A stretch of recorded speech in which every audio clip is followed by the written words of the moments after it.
Assalaamu calaykum. Waxa uu ka dhashay qoys sabool ah oo ku tiirsan wax soo saarka beeraha. Macaluul curyaamisay ayaa ku habsatay wiilkan iyo qoyskiisa, taasoo ku kaliftay inuu iskuulka iskaga tago, mana uusan awoodin inuu ku laabto dugsiga, maxaa yeelay waalidkiisu ma uusan awoodin inuu ka bixiyo waxbarashadiisa. Sidaa awgeed, waxa uu bilaabay inuu soo booqdo maktabadda iskuulka ee deegaankiisa. Waxa uu halkaas ku ogaaday inuu jecel yahay buugaagta elektarooniga ka hadlaysa. Mar ayaa uu aasaasay meherad yar oo dayactirta raadiyoyaasha tuuladiisa ka xumaada, laakiin shaqadaas kuma uusan kasban wax lacaga. Kadib markii uu akhriyay buug la yidhaahdo Using Energy ama isticmaalka tamarta, waxa uu go'aansaday inuu abuuro marawaxad dabaysha ku shaqaynaysa. Waxa uu tijaabiyey moodeel yar isagoo adeegsanaya daynamo yar oo raqiis ah. Tuuladiisu waxa ay ahayd mid beeraley ah oo ku tiirsan beeraha waxa uga soo baxa. Tuuladiisu wakhtiga roob la'aanta waxa ay la kulmi jireen hoos u dhac iyo cunto yari, keliyaata waxa ay ku noolaan jireen wixii ay kaydsadeen sannadkii hore. Taas ayaana ku kaliftay inuu tuuladiisa biyo uga dhaliyo marawaxad dabayleed, una noqotay guul weyn oo uu soo hooyay naftiisa iyo tuuladiisaba. Horena waa tii loo yidhi gaajadu waa hooyada ikhtiraacee.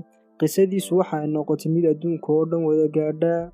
Wiilkaas aynu ka soo hadalnay waa William Kakamba, kaasoo dhashay 5 Agoosto 1987 oo ku dhashay Malawi.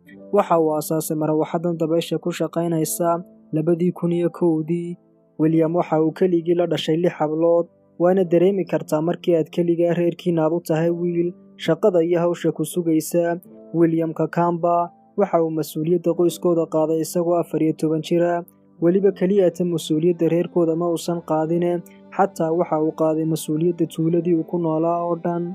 Intii uu ku guda jiray hawshiisa samaynta mashiinka ku shaqaynaya dabaysha, soona saaraya biyaha, waxaa soo food saaray dhaleecayn iyo niyad jabin kaga imanaysay dadkii uu la noolaa iyo saaxiibadiiba. Wax kale iska daayo, xataa markii uu u soo bandhigay aabbihii kana codsaday inuu ku caawiyo qayb ka mida baaskiilkiisa si uu ugu dhammaystiro hawshiisa samaynta mashiinka, waxa uu ugu warceliyey waxaanu ka filanayn, isagoo ugu hanjabay una sheegay inuu ku jiro riyo malaawaala. Sidoo kale waxa uu ka jajabiyey marawaxaddii ugu horraysay tijaabadiisa. Middaasna waa sunnada adduunyada. Marka hore waxa ay ku odhanayaan suuragal ma aha, markii aad samaysana waxa ay ku odhanayaan waxa aad tahay qof adag oo dadaal badan. William ayaa la weydiiyey sidee ayaad u samaysay mashiinkan. Waxa uu ku jawaabay, keliyaata waan isku dayay waana sameeyey. Wiilkan sheekadiisana waxaa laga matelay filim la yidhaahdo The Boy Who Answered the Wind. Haddii aad filimkan daawatana waxa uu kaaga filan yahay sheekada wiilkan oo dhan. Sheekadanna waxaynu soo qaadannay inaynu ku eegno nolosheenna oo ay inoo noqoto cashar. Waxyaabaha aynu ka faa'iidaynana waxaa ka mid ah wax waliba waa suuragal haddii aad isku daydo. Barnaamijkeenna waxaynu ku soo gabagabaynaynaa odhaah uu yidhi Imaamu Ibnu Qayyim raximahullah fii kitaabihi Miftaaxu Daaru Sacaada. Odhaahdaasina waxay u dhigan tahay sida tan: arrimaha wanaagsan, khayrka iyo nolosha macaankeeda iyo dhammaystirankeedaba laguma gaadho waxaan dhib ka ahayn. Biriishka loo sii marayaana waa daal iyo rafaad.